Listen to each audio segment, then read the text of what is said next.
leg deadlifts with a kettlebell. So to set this exercise up, you simply need one kettlebell and your feet about hip width apart.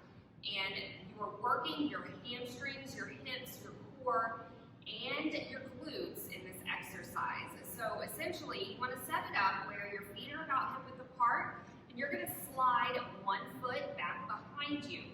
Now, ideally, you're going to hinge your hips forward, and that back leg is going to follow up in the air as you do, and then use your glute to pull yourself back in. But if you need a modification, you can simply do a kickstand approach where you keep your toe on that back leg down the entire time.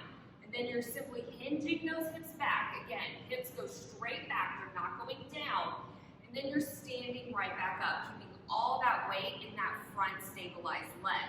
Now, to add a weight to the mix, you simply lower down, come back up. So you can hold the weight in either hand, and that's going to work your leg a little bit differently, or you can hold with both hands if that makes you feel more comfortable, and work your way up to holding with one hand.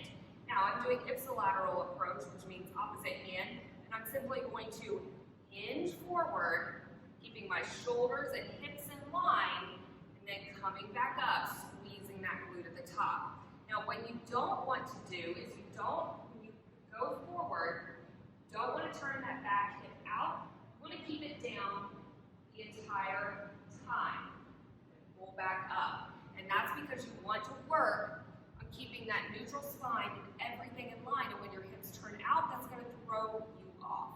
So, again, kettlebell, single leg deadlift.